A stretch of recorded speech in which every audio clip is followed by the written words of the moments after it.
سورہ بنی اسرائیل کے سٹارٹ میں اللہ تعالیٰ فرماتا ہے اعوذ باللہ من الشیطان الرجیم بسم اللہ الرحمن الرحیم سبحان الذی اسری بعبدہ لیلا من المسجد الحرام الی المسجد الاقصی الذی بارکنا حولہ لنوریہ من آیاتنا.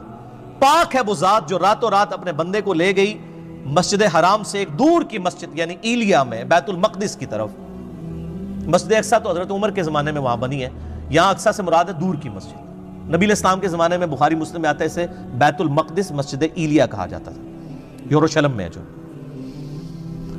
سیر کروائی. الذی بارکنا حولہ, وہ جگہ ہے جہاں کے ارد گرد کے ماحول کو اللہ نے بابرکت بنایا ہے. وہ کیا بابرکت ہے؟ 4000 نبیوں کی قبریں ہیں وہاں پہ. لنوریہ من آیاتنا, تاکہ اللہ تعالیٰ اپنی قدرت کی بڑی بڑی نشانیاں اپنے محبوب کو دکھائے صلی اللہ علیہ وآلہ وسلم. انہ هو السمیع البصیر, بے شک اللہ تعالیٰ سننے والا دیکھنے والا ہے. یہ جو قدرت کی بڑی بڑی نشانیاں دکھائی ہیں نا, ان میں سے ایک نشانی راستے میں یہ بھی دکھائے گی الاسراء والمعراج میں. الاسراء آپ کا رات کا زمینی سفر ہے اور المعراج آپ کا آسمانوں کا سفر ہے جو یروشلم سے آسمانوں کی طرف ہوا. میں نے ڈیٹیل کے ساتھ اس کے اوپر 3 لیکچر ریکارڈ کروا دیے ہیں. مسئلہ نمبر 126A B C, جسے شوق ہو وہ دیکھے. میری زندگی کے بہترین تحقیقی لیکچرز میں سے ہیں. آپ کو واقعہ معراج پہ اتنی تحقیق کسی کتاب میں نہیں ملے گی. اللہ کے فضل سے میں نے جتنی اس میں محنت کی الحمدللہ. اس میں نے یہ حدیث بیان کی تھی سنن نسائی 451. انس بن مالک سے بھی ہے, سیدنا شداد ابن اوس سے بھی. انس بن مالک کہتے ہیں کہ نبی علیہ السلام نے فرمایا میرے پاس ایک جانور لایا گیا براق, جو گدھے سے بڑا اور خچر سے چھوٹا تھا. اس کا قدم وہاں پڑتا تھا جہاں اس کی نگاہ پڑتی تھی. اتنی یعنی سپیڈ میں وہ چلنے والا اڑنے والا جانور تھا. میں جبرائیل علیہ السلام کے ساتھ اس پر سوار ہو گیا.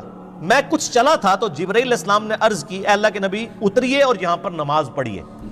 میں اترا اور میں نے وہاں پر نماز پڑھی. یعنی نبی علیہ السلام کو نمازیں تو معراج میں ملی ہیں, لیکن اس سے پہلے بھی آپ نفلی نماز تو پڑھتے تھے. 2 رکعت آپ نے پڑھی. پھر جبرائیل علیہ السلام نے عرض کیا اللہ کے محبوب صلی اللہ علیہ وآلہ وسلم آپ جانتے ہیں میں نے آپ کو جو نماز پڑھائی ہے یہ جگہ کون سی ہے؟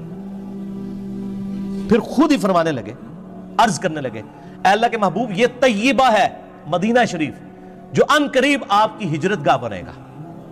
یعنی ہجرت سے پہلے واقعہ معراج ہوا ہے. نبی علیہ السلام کو پہلے اللہ نے دکھا دیا کہ آپ نے الٹیمیٹلی یہاں پہ آنا ہے. پھر نبی علیہ السلام کہتے ہیں ہم دوبارہ براق پہ سوار ہوئے. پھر تھوڑی دور جا کے مجھے جبرائیل نے کہا اتریے اور یہاں پہ بھی نماز پڑھیے. پہلے مدینہ شریف پڑھائی جہاں پہ نبی علیہ السلام کی قبر بننی تھی. نبی علیہ السلام کا مسکن وہ شاعر اللہ میں داخل. میں نماز پڑھ کے فارغ ہوا تو پوچھا, جبرائیل نے کہا اے اللہ کے رسول آپ کو پتہ ہے یہ جگہ کون سی ہے؟ تو پھر خود ہی اس نے عرض کی کہ یہ طور سینا ہے جہاں پہ موسیٰ علیہ السلام سے اللہ نے کلام کیا تھا. یعنی موسیٰ علیہ السلام کی جگہ شاعر اللہ. پھر کہتے ہیں میں دوبارہ سے سوار ہوا. پھر ایک اور جگہ جا کر انہوں نے روکا اور کہا یہاں پہ بھی نماز پڑھیں. وہاں پر بھی نماز پڑھی اور پھر کہا یا رسول اللہ آپ کو پتہ ہے یہ جگہ کون سی ہے؟ اور پھر خود ہی کہا یہ بیت اللحم ہے جہاں پہ عیسیٰ علیہ السلام پیدا ہوئے تھے. عیسیٰ علیہ السلام کی پیدائش کی جگہ بھی شاعر اللہ ہے. تو میرے نبی علیہ السلام کی قبر مبارک شاعر اللہ نہیں ہے؟ نبی علیہ السلام کی نماز پڑھنے کی جگہ شاعر اللہ نہیں ہے؟ اگر وَاتَّخِذُوا مِن مَّقَامِ إِبْرَاهِيمَ مُصَلَّى شاعر اللہ میں. تو پھر نبی علیہ السلام کہتے ہیں کہ میں نے وہاں پہ بھی جب نماز پڑھی پھر میں بیت المقدس میں گیا. وہاں پہ اللہ نے میرے لیے تمام نبیوں کو پہلے ہی جمع فرمایا ہوا تھا. لیکن یہ برزخی معاملہ تھا, جسمانی معراج ہوئی ہے لیکن وہاں کے لوگوں کو نہیں پتا چلا. ورنہ 1 لاکھ کے قریب بندہ اگر جہلم شہر میں جمع ہو جائے تو پورے شہر میں ایک بار ہال چال نہیں بات جاتی. وہاں کسی کو پتا نہیں چلا, اللہ نے پردہ رکھا ہوا تھا. اللہ نے تمام انبیاء کو میرے لیے وہاں پر جمع فرمایا. چنانچہ جبرائیل علیہ السلام نے مجھے آگے کر دیا اور میں نے ان کی امامت فرمائی.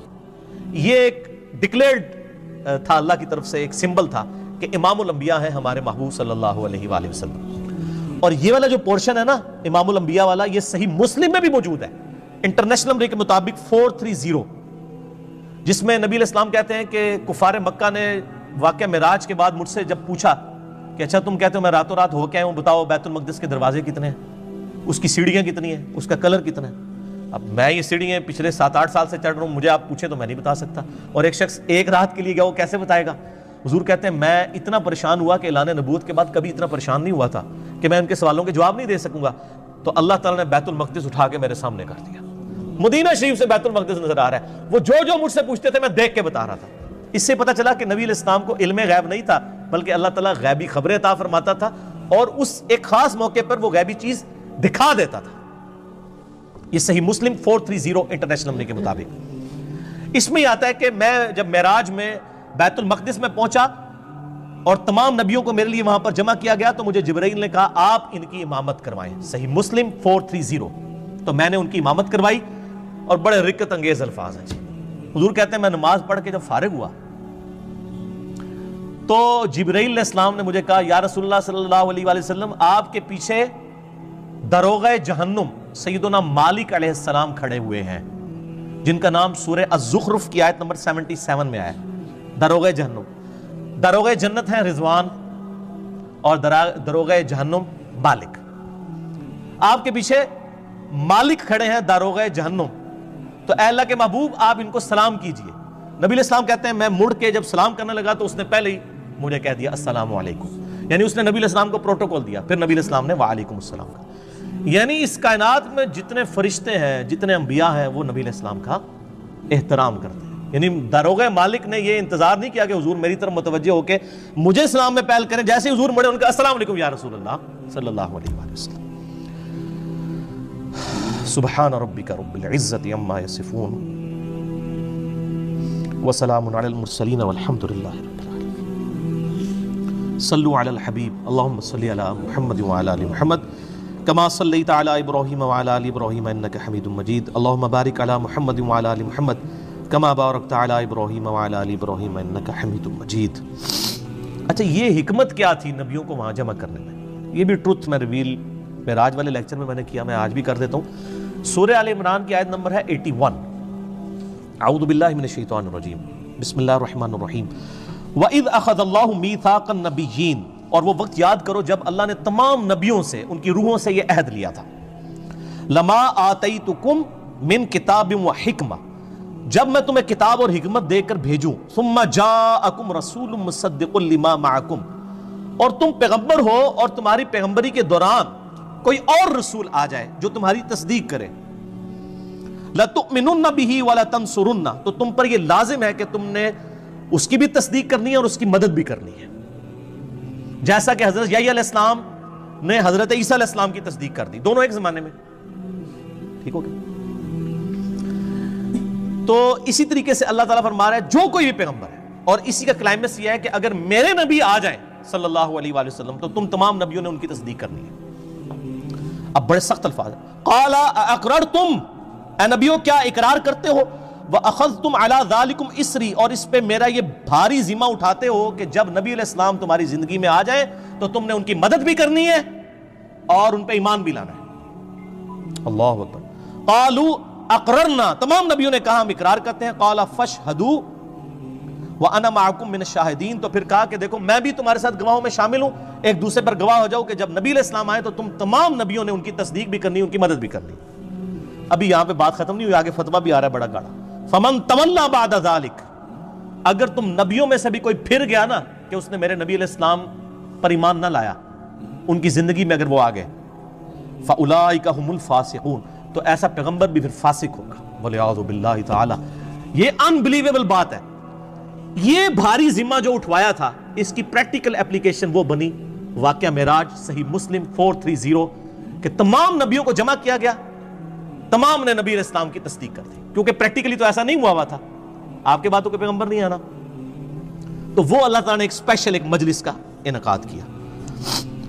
اچھا یہ جو آیا لِنُرِيَهُ مِنْ آیَاتِنَا، انہی آیات میں سے ایک اور آیت اللہ نے دکھائی، صحیح مسلم میں دو حدیثیں ہیں انٹرنیشنل نمبر کے مطابق 6157 اور 6158، کہ نبی علیہ السلام فرماتے ہیں واقعہ معراج کے دوران میں جب بیت المقدس کی طرف جا رہا تھا، سرخ ٹیلے کے پاس میں نے موسیٰ علیہ السلام کو دیکھا اپنی قبر میں، ہوا قائم یصلی فی قبری، وہ اپنی قبر میں کھڑے ہو کر نماز پڑھ رہے تھے۔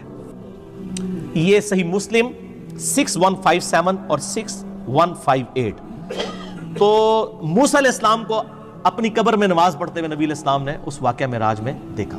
باقی یہ انتہائی انٹرسٹنگ چیز ہے، واقعہ معراج پہ آپ جتنی بھی کتابیں پڑھیں آپ کو زیادہ تر کہانیاں ملیں گی۔